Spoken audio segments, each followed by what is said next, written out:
E nós estamos de volta mais uma vez com o nosso programa Transparência. Ao meu lado, a jornalista, apresentadora da TV Câmara, Jane Sá. E conosco, a vereadora Duda Hidalgo. Vai trocar uma ideia aqui, conversar um pouco sobre os projetos dela para a nossa cidade, sobre a atuação dela. Fica conosco aqui que vem muita coisa aqui. Jane, por favor, de mulher para mulher, vamos abrir esse programa aí. Então vamos abrindo perguntando, vereadora, sobre a Delegacia da Defesa da Mulher. É um trabalho incansável que você vai trazer agora novidades para quem está assistindo ao nosso Transparência. Com toda certeza, eu tive uma reunião com a delegada, que é a delegada responsável pela Delegacia de Defesa da Mulher, que apesar de ser um projeto estadual, o prédio é cedido pela prefeitura. E uma das maiores denúncias que ela fez é a falta de espaço. Eles jogaram uma delegacia de defesa do idoso, da criança, junto no mesmo espaço. E agora eles não têm mais nenhuma sala disponível. Então eles poderiam ter, por exemplo, um voluntário da Defensoria Pública, ou um voluntário do IML ali de plantão, podendo atender essas mulheres sem que elas tenham que se deslocar para o outro lado da cidade para conseguir serem atendidas. E, infelizmente, eles não conseguem abarcar esse serviço, por mais que tenha disposição desses outros serviços, por falta de espaço. Isso, para mim, é um absurdo, porque quando a gente fala da proteção da mulher, né, da rede protetiva, a gente precisa fazer com que se atue em rede, de fato. Claro. Então, tentar oferecer todos os serviços dentro do mesmo espaço é definitivamente um dos objetivos que a gente precisa ter. Lembrando que a mulher já fica vulnerável a toda essa situação, né? E aí ela tem que chegar num espaço onde ela é acolhida, né, vereadora? Com toda certeza. A revitimização, infelizmente, é uma realidade dentro do sistema protetivo à mulher. E quando você não tem o atendimento dessa mulher de uma forma adequada, infelizmente, o que a gente tem é isso, né? O sofrimento de mais violências e aí o desestímulo a novas denúncias dentro do sistema. Muitas mulheres que já sofreram violência dentro de uma delegacia tendem a não voltar. Então, a gente acaba criando o que se chama, né, de cifra negra. Então, é uma quantidade de crimes que a gente não tem documentado. E mais do que isso, assim, o sistema de proteção à mulher, ele não é 24 horas. Apesar de a gente saber que a maior parte das violências acontece durante o período noturno ou de final de semana, feriado, o sistema de acolhimento à mulher fecha às 18 horas, só funciona de horário comercial durante a semana. Ou seja, a mulher pode ser agredida até tal hora. Tal hora, de tal hora não. Ah, gente, é um absurdo, né? Vamos lá, Tarla. Inclusive, vamos aproveitar e falar de um espaço onde, infelizmente, a mulher sofre muita violência, que é dentro de ônibus. Os ônibus em Ribeirão Preto viraram uma questão que eu já vi muitas vezes nessa casa, os vereadores subindo na tribuna e falando do consórcio pró-urbano. Recentemente o ônibus pegou fogo, deu pane elétrica, frota antiga. Qual que é a tua visão sobre o que acontece aqui? Tem que rescindir o contrato com a concessionária de ônibus. A prefeitura se faz refém da concessionária de ônibus. A gente dá dinheiro para eles, milhões de reais, sendo que eles devem para a gente. Algumas multas, por exemplo, a multa da não troca da frota, que a frota, para quem está em casa, né, dentro do contrato tem estipulado que a frota tem que ter no máximo 10 anos. Eles não trocaram a frota, viu? Aí o que a prefeitura fez foi lá, abriu um processo administrativo e multou eles em 600 mil reais. E eles não pagaram. Eles dão calote na gente, a gente vai lá dar mais dinheiro para eles e, para além de tudo isso, eles ainda continuam oferecendo um serviço que é um serviço ruim para o usuário. Essa questão, por exemplo, do ônibus que teve a pane elétrica, que pegou fogo, talvez isso pudesse ter sido evitado quando os 70 milhões chegaram no caixa da pró-urbano, se eles tivessem feito a troca da frota. Se eles fizessem a manutenção, se eles não atrasassem salário de funcionário, se eles tivessem ônibus que são ônibus de qualidade. Mas, infelizmente, a gente vê uma realidade muito diferente dentro do transporte público, que é uma não preocupação com o usuário. E dentro do contrato da pró-urbano, por isso que eu falei que tem que rescindir, o contrato já foi feito há muitos anos, né? Foi feito durante o governo do Darcy Vera, e tem uma cláusula específica no contrato que fala que, se eu não me engano, 72 ou 73A, que fala que se a empresa tiver um serviço ineficiente, que não é seguro para os usuários e que isso for de uma forma recorrente, a prefeitura pode unilateralmente dissolver o contrato. Não precisa nem de um juiz aprovar, não precisa de processo administrativo, só precisa da vontade da prefeitura para a gente ter um transporte de qualidade aqui na cidade. E só pegando o gancho do Tarlá, pouco tempo antes desse ônibus pegar fogo, uma senhora virando o ônibus, cai na porta do ônibus. Quer dizer, é uma situação degradante, né, vereadora? E quando fala dos 77 milhões, anteriormente também teve um aporte de 17 ou 13 milhões, se eu me recordo, me corrige, que também foi disponibilizado aí para essa empresa Pró-Urbano, né, vereadora? E esse dinheiro está todo rendendo no caixa da Pró-Urbano porque a gente não vê nenhum investimento efetivo. Eles falam, olha, em julho a gente vai trocar. Como assim? Isso é uma empresa privada, eles não têm que fazer um processo licitatório. Qual que é a dificuldade em trocar a frota agora? E não só isso, a situação dessa senhora, a porta do ônibus estava amarrada com uma sacolinha plástica. Exatamente. Uma sacolinha plástica, gente. Olha que absurdo. É cadeirante que não consegue acessar muitos dos ônibus por falta daquele elevador, pela falta do funcionamento daquele elevador. Eu e o meu mandato, a gente fez no ano passado uma pesquisa do transporte público aqui dentro da cidade, um levantamento, né, do transporte público. E a gente foi para inúmeros pontos de ônibus na cidade e a gente passou por todos os terminais. A gente entrevistou mais de 1.300 pessoas. E a gente fez um relatório de todas as pesquisas, de todas as respostas que a gente teve. A avaliação do usuário do transporte público é muito ruim. E aí a gente chegava para conversar com a prefeitura, que a avaliação era ruim, e eles, mas vocês estão se baseando no quê? A gente falou, quer saber de uma coisa? Vamos fazer essa pesquisa do transporte público. Aí a gente vai ter dados reais para mostrar para a prefeitura.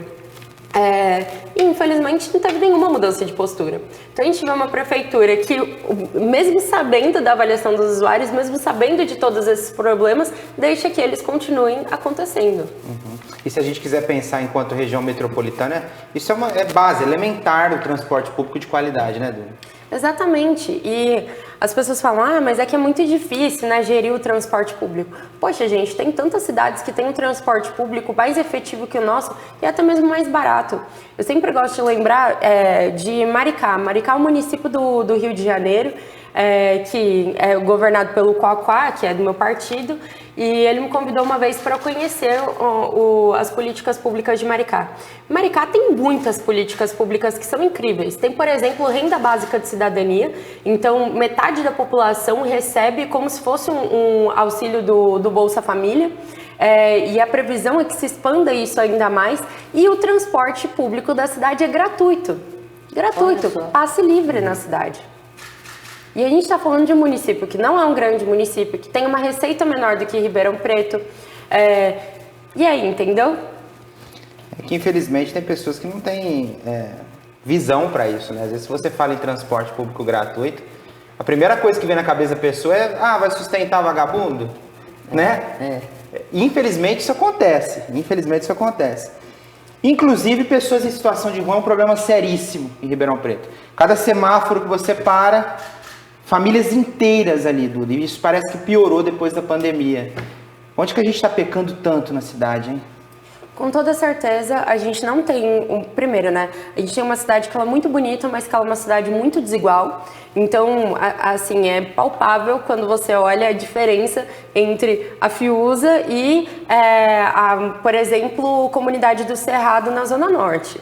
Assim, a disparidade econômica dentro da nossa cidade é muito grande. E isso reflete também dentro da ocupação do espaço.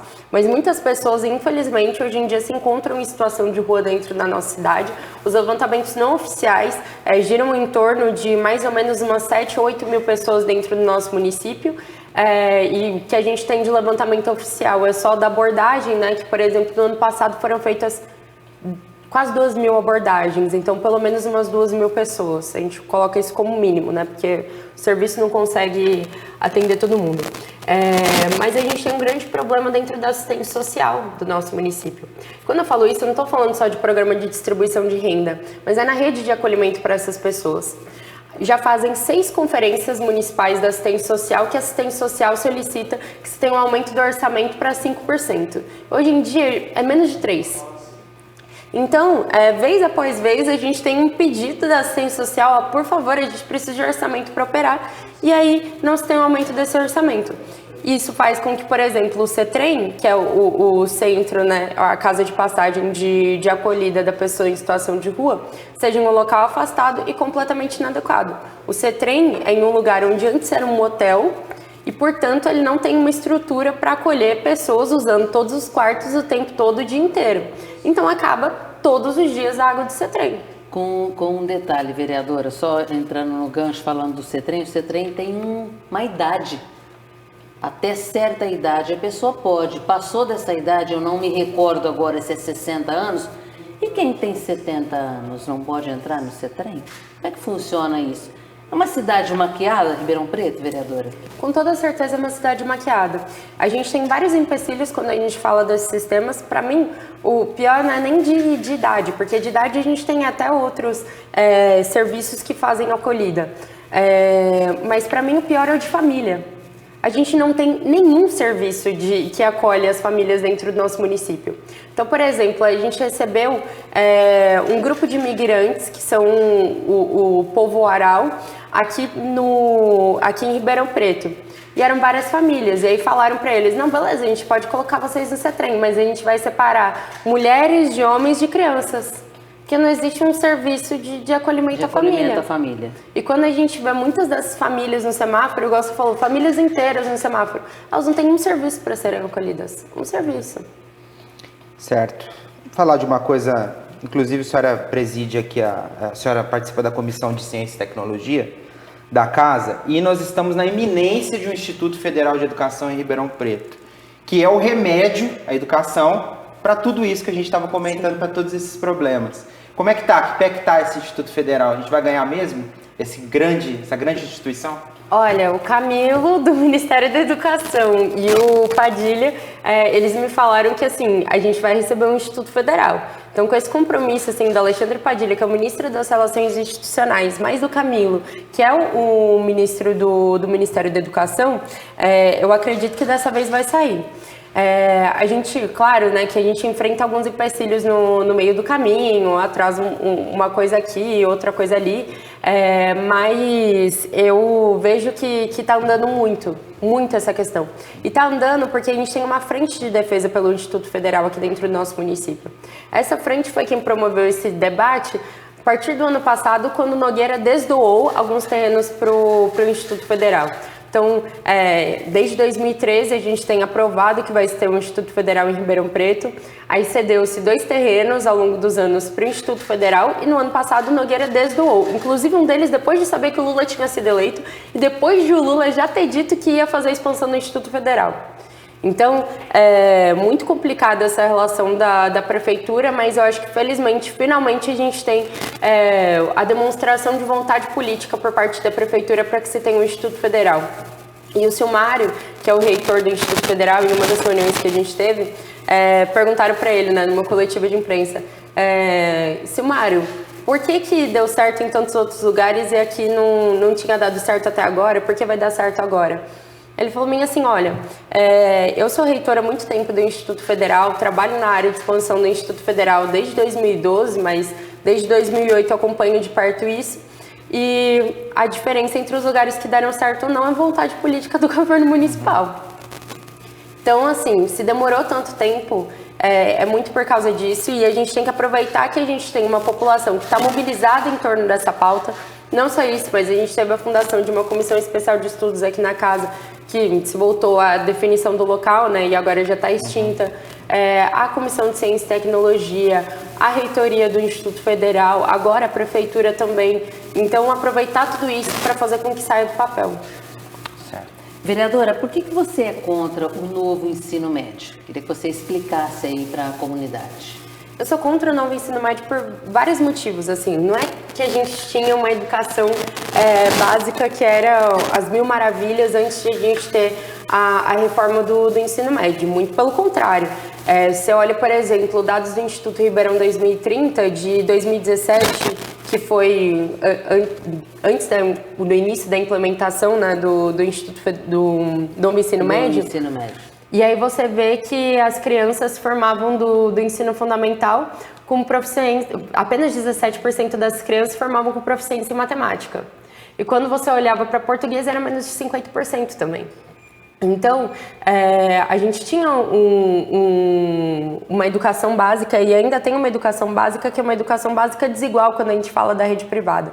Mas a reforma do ensino médio ela vem para acentuar isso, porque aí você sucateia um ensino, que era um ensino básico que já existia, então você fala, olha, a gente nem vai tratar de tudo isso, e você tira matérias que são matérias essenciais para a formação daquela criança, então agora a gente tem mais filosofia, sociologia, mais um monte de matérias que foram simplesmente cortadas, deixadas de lado, que são fundamentais para a formação humana também dessa criança, se a gente de fato acredita numa formação cidadã, e para além disso, você enche a grade horária, então, com outros projetos. E o que são esses outros projetos? Quando você fala, beleza, a gente vai fazer cursos profissionalizantes para essas crianças. A gente não está falando de um ensino técnico tal qual é o do Instituto Federal, que é o ensino técnico de qualidade.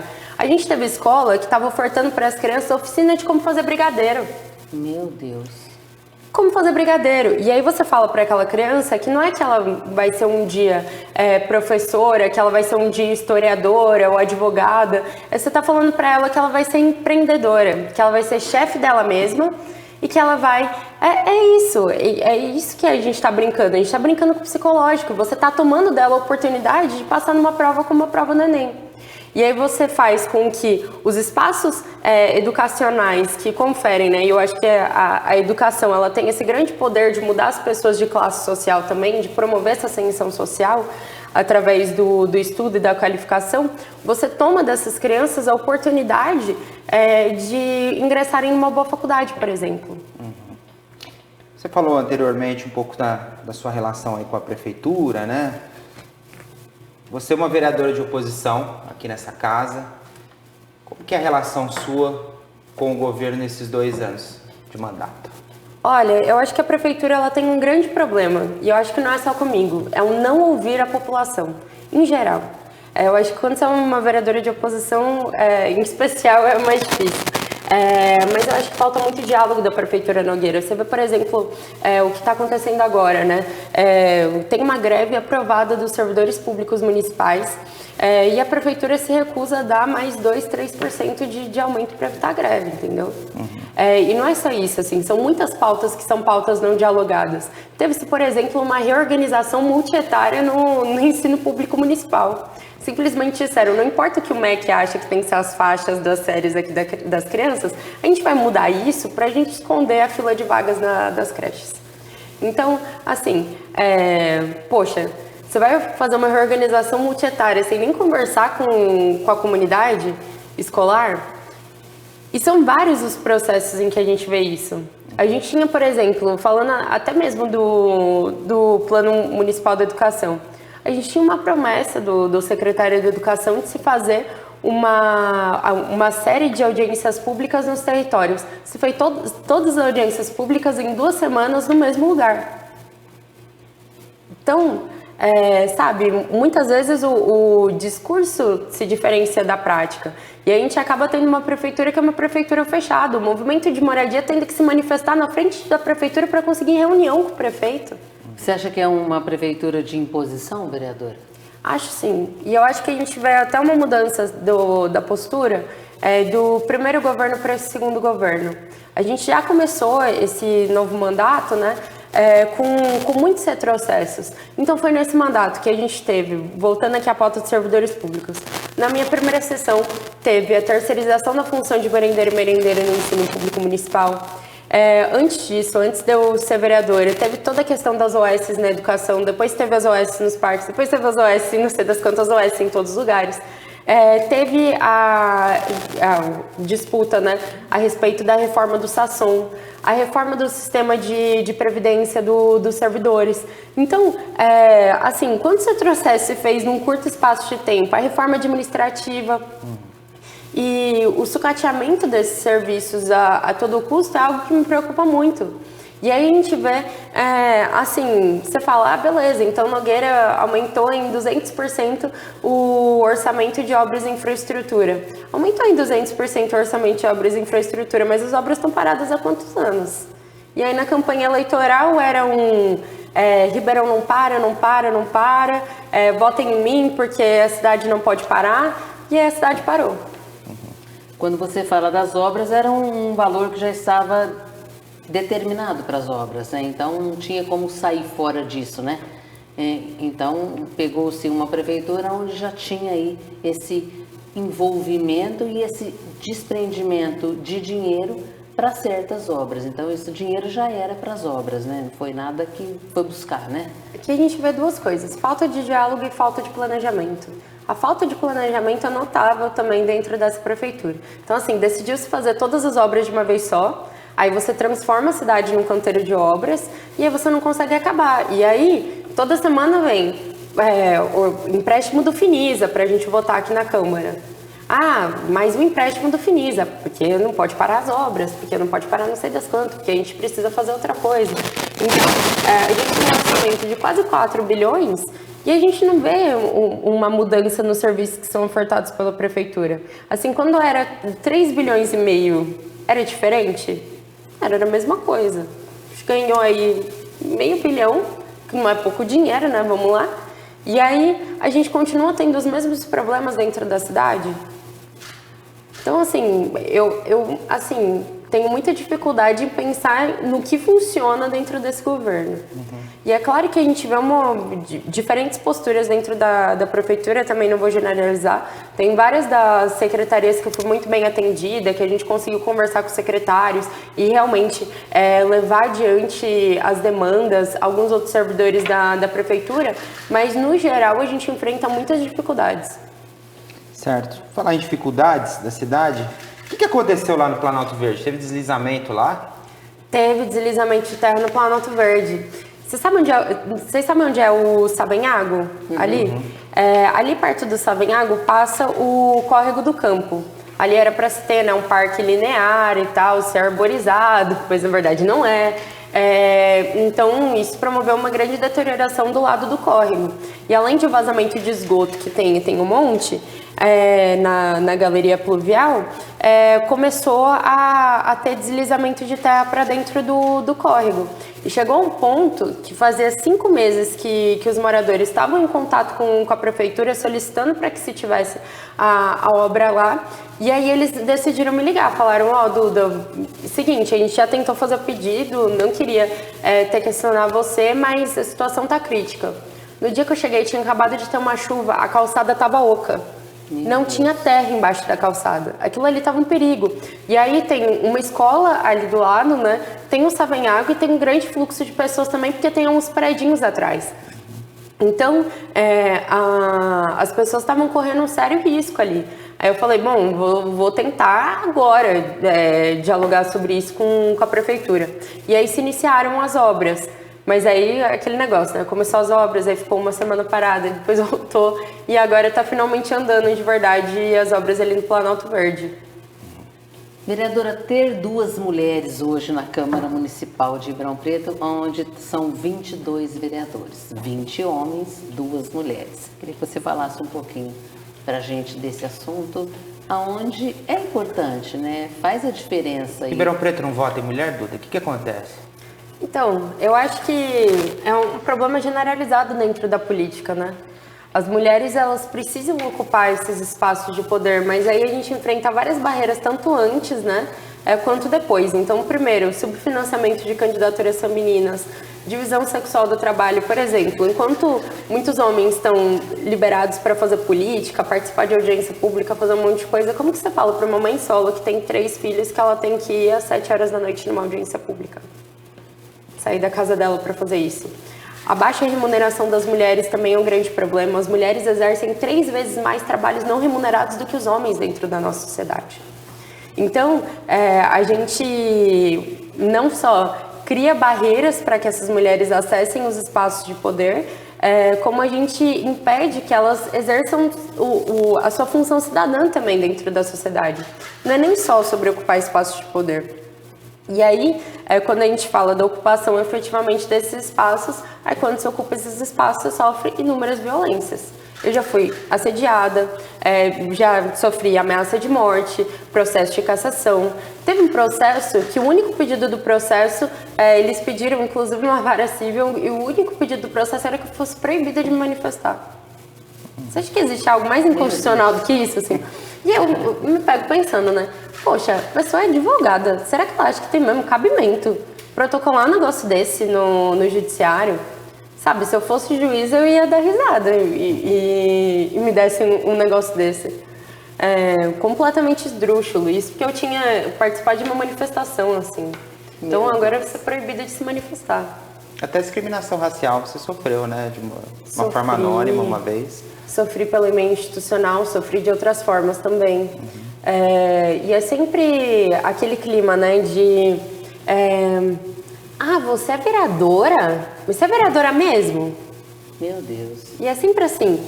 Eu lembro de uma das primeiras vezes eu fui pedir voto eu precisava que assinassem uma urgência. Meu primeiro mês aqui na casa. Aliás, foi em fevereiro. E aí aquele clima, né? O recesso tinha acabado e eu precisava das urgências, então eu precisava conversar com o voto em fevereiro. Aí bati no gabinete de um dos vereadores. Aí eu tava lá na recepção, aí o moço falou assim, você quer conversar com o vereador? Eu falei, quero conversar com o vereador. Tava eu e o assessor meu, ele falou, senta aí que eu vou lá falar com ele. Saiu, entrou, conversa, deixa a gente esperando. Aí vira e fala a mim assim, vocês são o quê? Vocês são estudantes? Vocês podem conversar com outra pessoa?